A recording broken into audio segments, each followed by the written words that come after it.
Good evening, Mr. Evans here, and we are continuing with The Westing Game by Ellen Raskin. And tonight we are starting with chapter 27, which is called A Happy Fourth.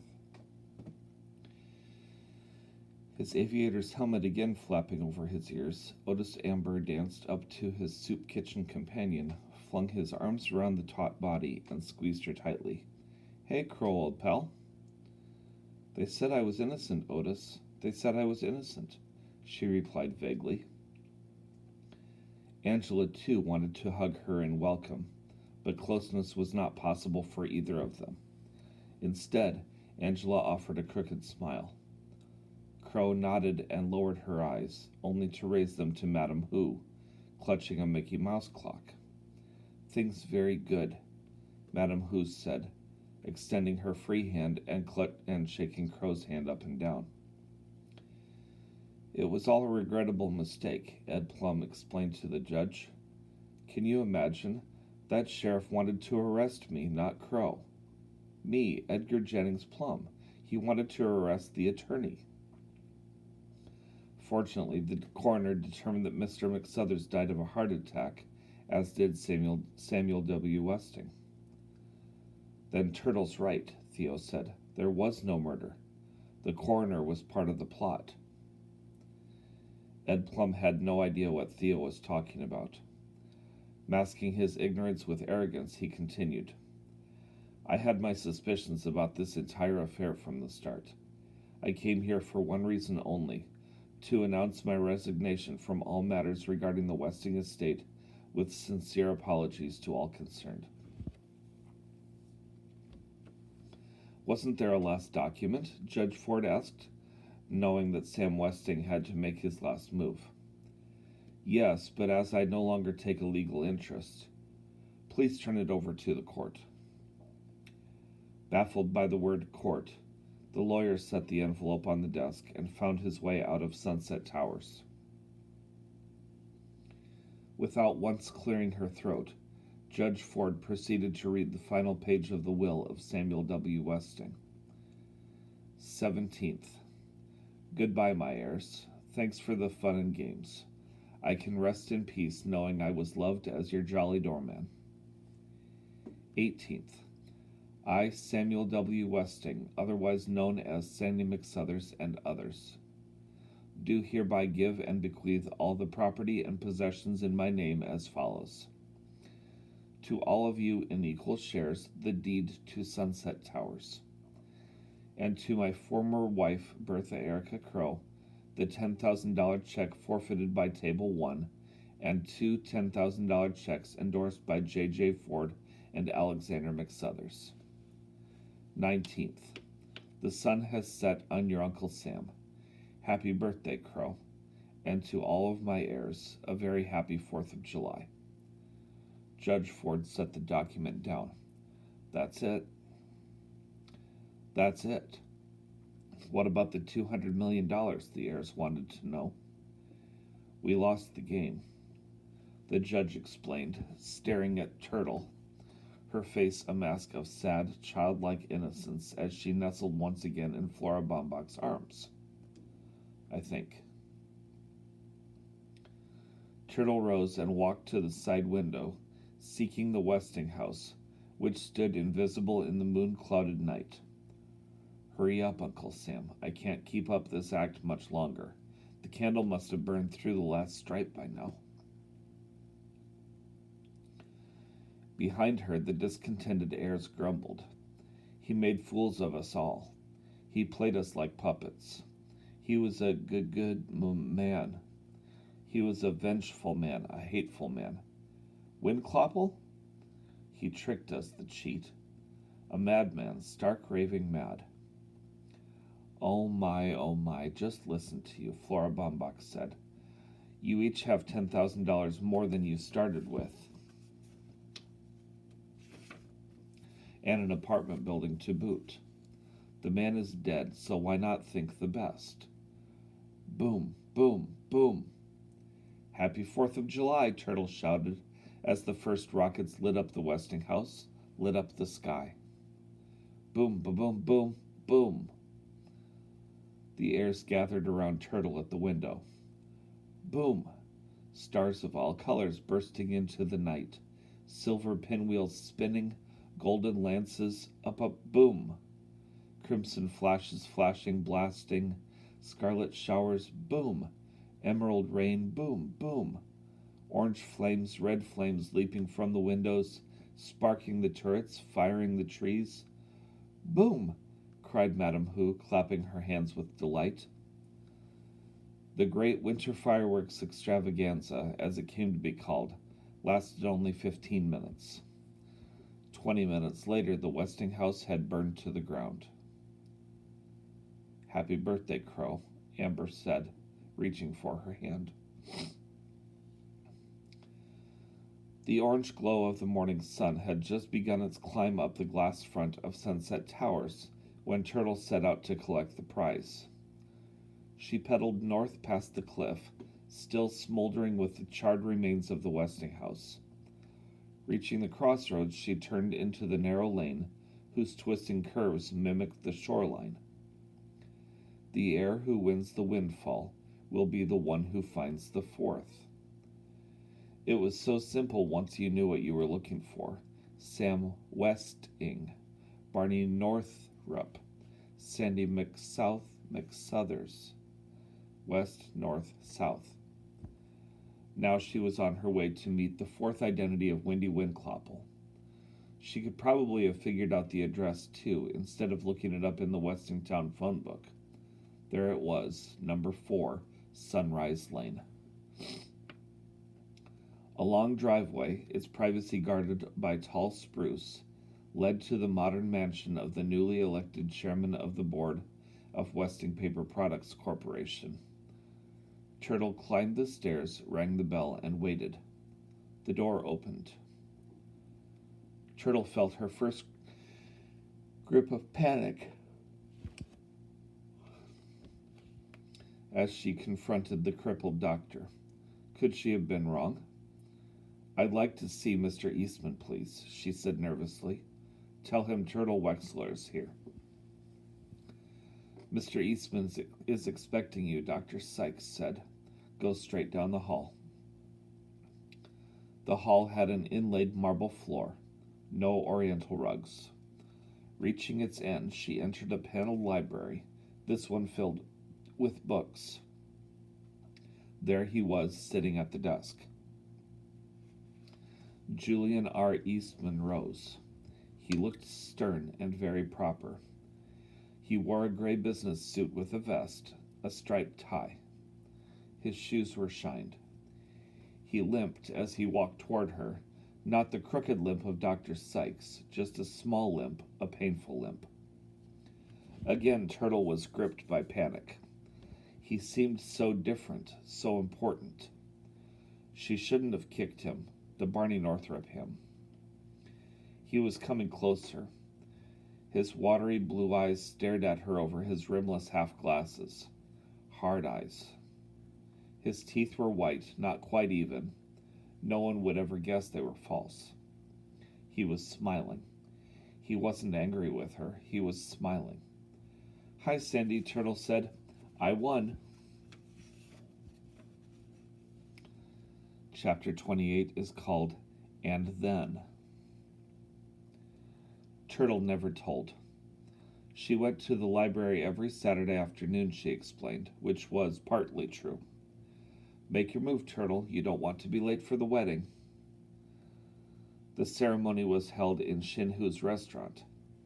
Grace Wexler, recovered from a world record hangover, draped a white cloth over the liquor bottles and set a spray of roses on the bar. No drinks would be served today. Radiant in her wedding gown of white heirloom lace, the bride walked down the aisle past the tables of well-wishers on the arm of Jake Wexler. Mr. Hu, the best man, beamed with pride at her light footsteps as he supported the knee-knocking, nervous groom. A fine red line of a scar marked Angela's cheek, but she looked content and lovely as ever in her pale blue bridesmaid's gown. The other bridesmaid wore pink and yellow with matching crutches. The guests cried during the wedding and laughed during the reception.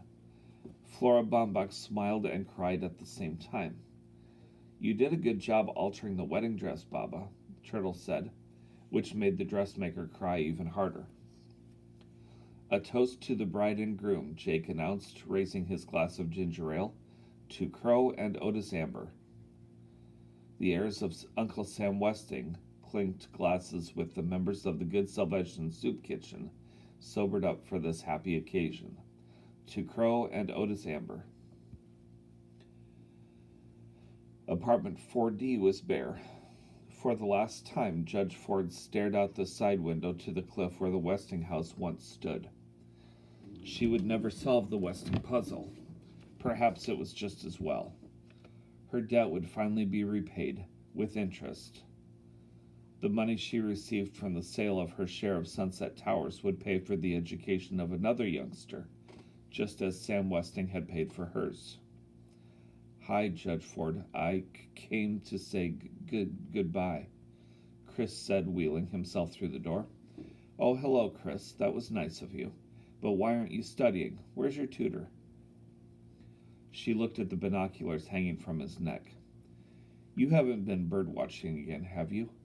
There will be plenty of time for birds later. First, you must catch up on your studies if you want to get into a good school." Good heavens, she was starting to sound like Mr. Who. "Will you come to see me?" Chris asked. "It gets sort of lonely with Theo away at college." The judge gave him one of her rare smiles. He was a bright youngster. Real smart, Sandy had said. He had a good future. Sandy had said that too. He needed her influence and the extra money, but she might smother him with her demands. "I'll see you when I can, Chris. And I'll write to you, I promise." Whose Little Foot Ease, patent pending, was selling well in the drugstores and shoe repair shops. "Once we capture the Milwaukee market, I'll take you to China," James Hu promised his business partner. "Okay," Madame Hu replied, toting up accounts on her abacus. No hurry. She had many friends in Sunset Towers now, and no more cooking, no more tight dresses slid up her thigh. Her husband had bought her a nice pantsuit to wear when they called on customers, and for her birthday, Doug had given her one of his medals to wear around her neck. The secretary to the president of Schultz Sausages was back on the job. Her ankle mended, Seidel Pulaski had discarded her crutches. She had all the attention she could handle without them. After all, she was an heiress now. It wasn't polite to ask how much, but everyone knew Sam Westing had millions. Of course, she could retire to Florida, she said, but what would poor Mr. Schultz do without her? And then one unforgettable Friday, Mr. Schultz himself took her to lunch. Jake Wexler had given up his private practice, both private practices, now that he had been appointed consultant to the governor's inquiry panel for a state lottery, thanks to a recommendation by Judge Ford. Grace was proud of him, and his daughters were doing well. In fact, everything was fine, just fine. Who's on First was a great success. Grace Wexler, the new owner, offered free meals to the sports figures who came to town, and everyone wanted to eat where the athletes ate. The restaurant's one windowless wall was covered with autographed photographs of Brewers, Packers, and Bucks. Grace straightened to the framed picture of a smiling champion signed, "To Grace W. Wexler, who serves the #1 food in town, Doug Hu." She certainly was a lucky woman. A respected restaurateur, wife of a state official, and mother of the cleverest kid who ever lived. Turtle was going to be somebody someday. A narrow scar remained, and would always remain, on Angela's cheek. It was slightly raised, and she had developed a habit of running her fingers along it as she pored over her books. Enrolled in college again, she lived at home to save money for the years of medical school ahead. She had returned the engagement ring to Denton Deer. She had not seen him since Crow's wedding. Ed Plum had stopped calling after 10 refusals. Angela had neither the time nor the desire for a social life, what with studying, her weekly shopping date with Seidel, and Sundays spent helping Crow and Otis in the soup kitchen.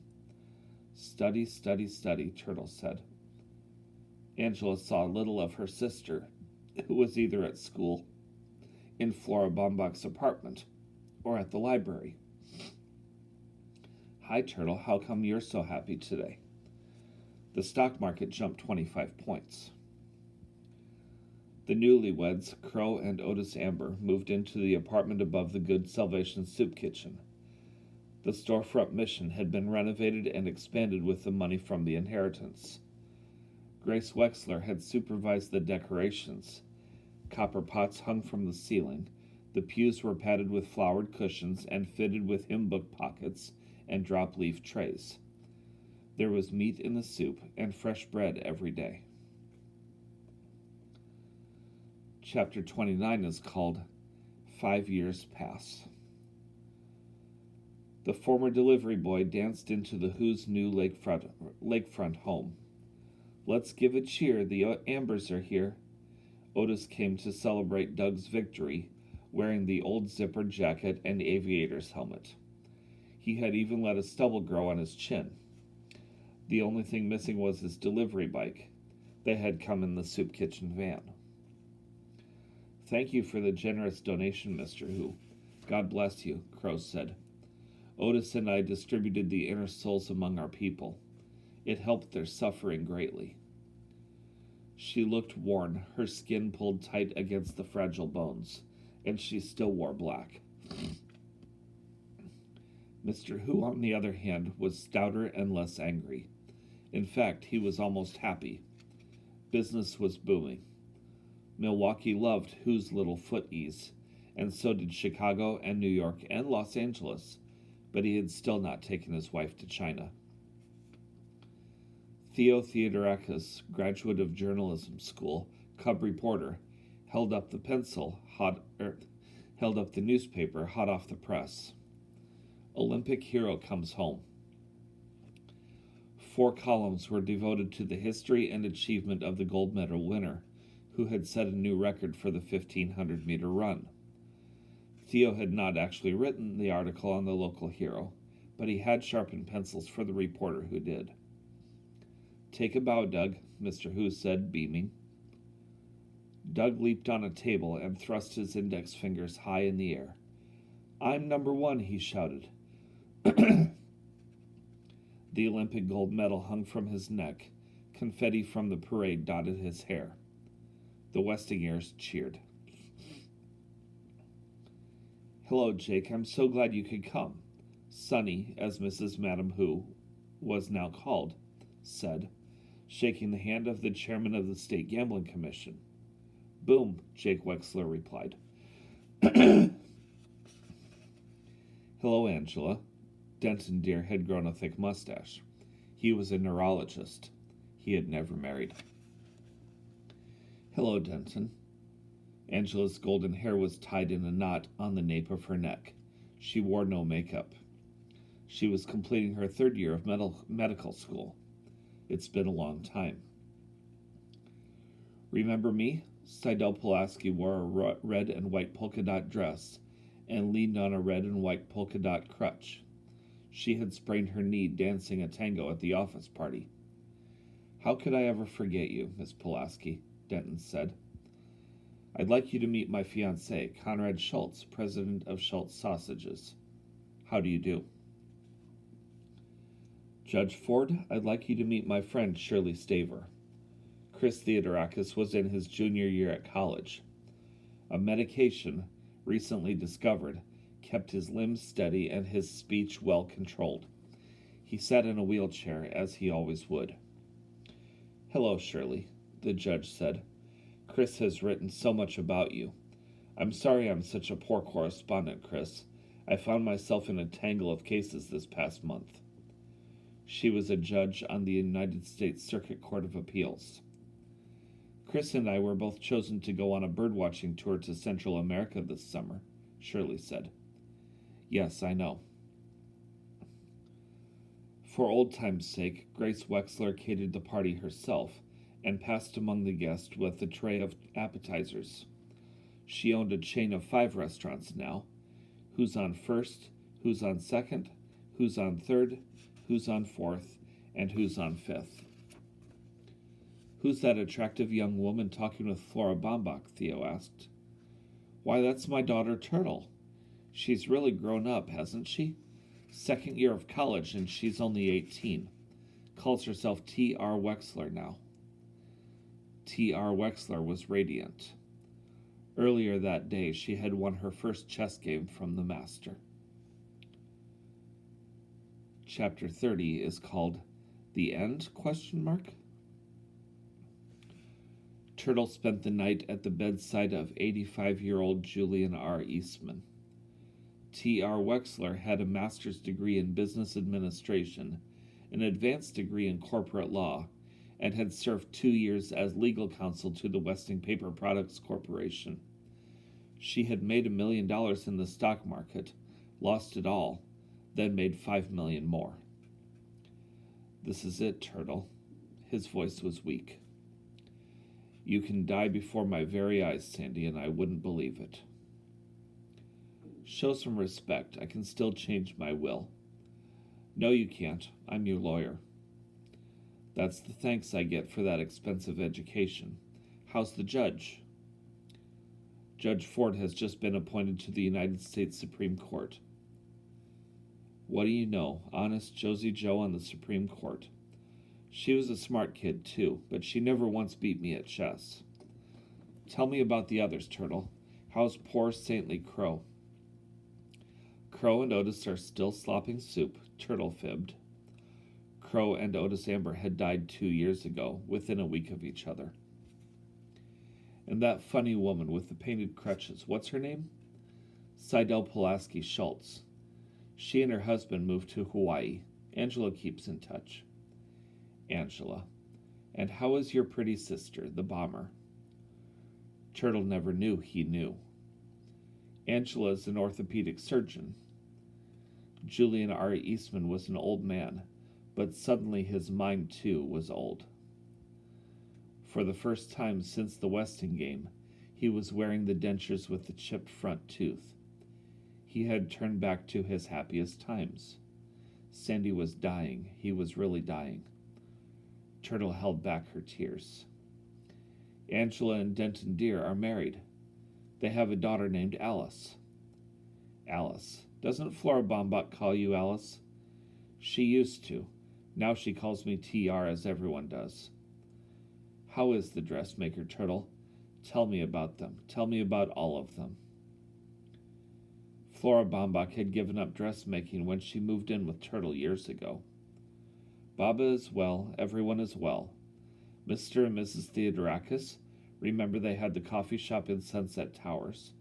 They retired to Florida.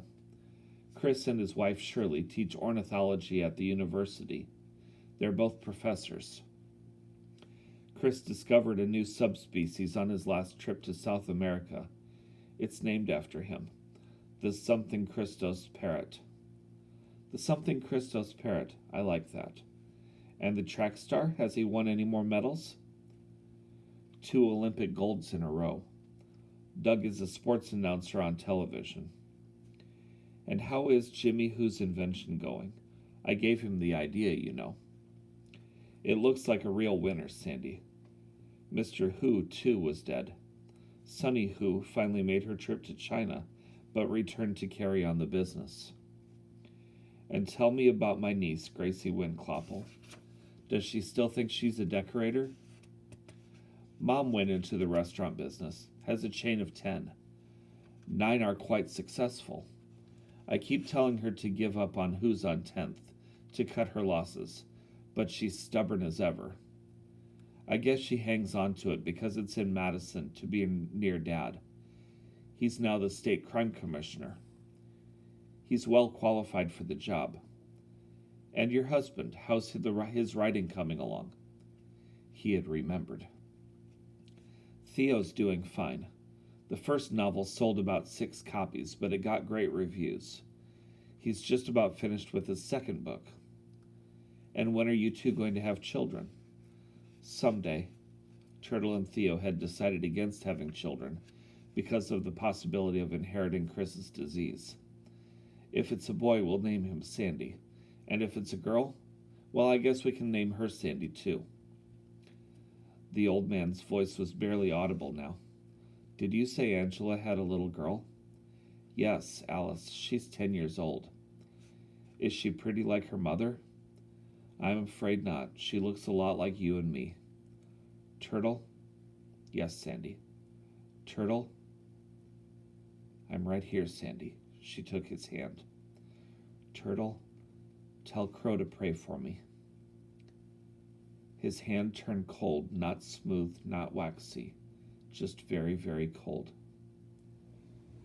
Turtle turned to the window. The sun was rising out of Lake Michigan. It was tomorrow. It was the 4th of July. Julian R. Eastman was dead, and with him died Wendy Windklopple, Samuel W. Westing, Barney Northrup, and Sandy McSuthers. And with him died a little of Turtle. No one, not even Theo, knew her secret. T.R. Wexler was understandably sad over the death of the chairman of the board of the Westing Paper Products Corporation. She had been his legal advisor. She would inherit his stock and serve as a director of the company until the day she too would be elected chairman of the board. Veiled in black, she hurried from the funeral services. It was Saturday, and she had an important engagement. Angela brought her daughter, Alice, to the Wexler Theodorakis mansion to spend Saturday afternoons with her aunt. There she was, waiting for her in the library. Baba had tied red ribbons in the one long pigtail down her back. Hi there, Alice, T.R. Wexler said. Ready for a game of chess? That is the end of our book. We will be back again tomorrow night, and we will find another book to start. Have a good evening.